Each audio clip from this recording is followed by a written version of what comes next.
डोम समुदाय दलित समाज का वो हिस्सा जिसे सदियों तक अछूत कहा गया। विडंबना देखिए, जिसे समाज मंदिर के दरवाजे पर रोक देता है, उसी के बनाए सूप से भगवान की पूजा होती है।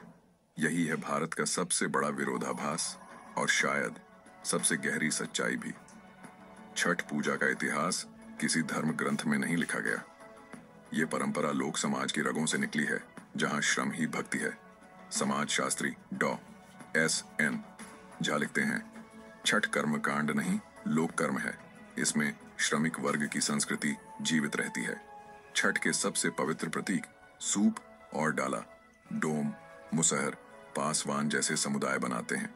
वे बांस काटते हैं, पट्टियां बुनते हैं, मिट्टी से लेप करते हैं। एक सूप बनता है जिसे लाखों लोग सिर पर रखकर सूर्य को अर्घ्य देते हैं। लेकिन वही सूप पूजा के बाद नीची जात के हाथ का कहकर अक्सर फेंक दिया जाता है।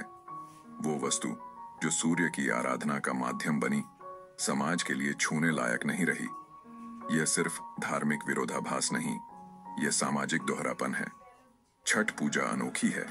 यह भारत की सबसे लोकतांत्रिक पूजा है, जहां कोई पुजारी नहीं, कोई मंत्र नहीं, कोई जात नहीं।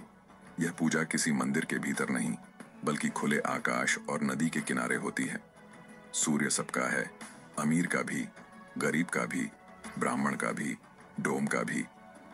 इसीलिए समाज शास्त्रियों ने कहा है, छठ भारतीय लोकतंत्र की सबसे जीवंत अभिव्यक्ति है।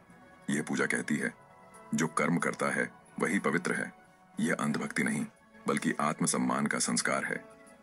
1930 नासिक का कलाराम मंदिर सत्याग्रह। डॉ भीमराव अंबेडकर अपने साथियों के साथ पहुंचे थे। मंदिर का दरवाजा बंद कर दिया गया। कहा गया, तुम प्रवेश नहीं कर सकते। अंबेडकर ने जवाब दिया, भगवान सबका है, पर तुम्हारा मंदिर सबका नहीं।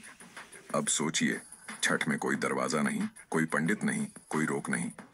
यह वही भारत है जिसका सपना अंबेडकर ने देखा था, जहां धर्म भी बराबरी सिखाए, ना कि भेदभाव। छठ का हर घाट, हर डाला, हर दीपक अंबेडकर के संविधान का प्रतीक बन चुका है। यह उस मंदिर प्रवेश आंदोलन का विस्तार है, जो अब आस्था के जरिए अपना रूप ले चुका है। पटना का दीघा घाट, 2025 की छठ। मैं खड़ा हूं वहां जहां गंगा लहरें छू रही हैं, सूरज डूब रहा है और सामने लाखों लोग जल में खड़े हैं। उनमें एक हैं सुरेश डोम, 3 पीढ़ियों से सूप बना रहे हैं। वो मुस्कुराकर कहते हैं, हमारे बिना छठ अधूरा है। लेकिन पूजा के बाद कोई हमारा नाम नहीं लेता।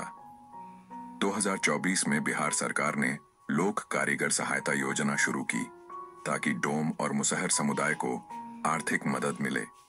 लेकिन जमीनी हकीकत ये है, अभी भी दलाल उनके बीच खड़े हैं।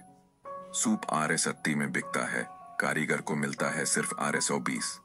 फिर भी वे वही सूप बनाते हैं जिससे समाज पूजा करता है, क्योंकि उन्हें मालूम है आस्था के पीछे उनका श्रम है, और श्रम से बड़ा कोई धर्म नहीं। छठ के 3 तत्व सूर्य, जल, श्रम, तीनों सार्वभौमिक हैं। यह किसी जाति, किसी धर्म, किसी शास्त्र की बपौती नहीं। यह वही विचार है जो अंबेडकर के संविधान में लिखा है, समानता, स्वतंत्रता, बंधुत्व।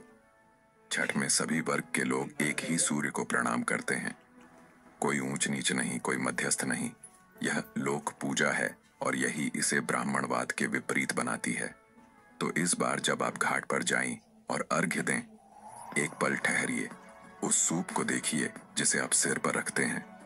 वो किसी फैक्ट्री का नहीं, किसी ब्राह्मण के घर का नहीं, वो बना है डोम के हाथों से।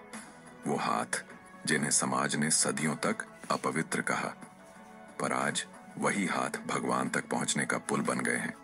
और शायद यही छठ का असली अर्थ है। जिसे तुमने नीचे रखा, वही तुम्हारी आस्था का आधार निकला। छठ में हम सूर्य को अर्घ्य देते हैं, पर उस हाथ को भूल जाते हैं जिसने सूप बनाया।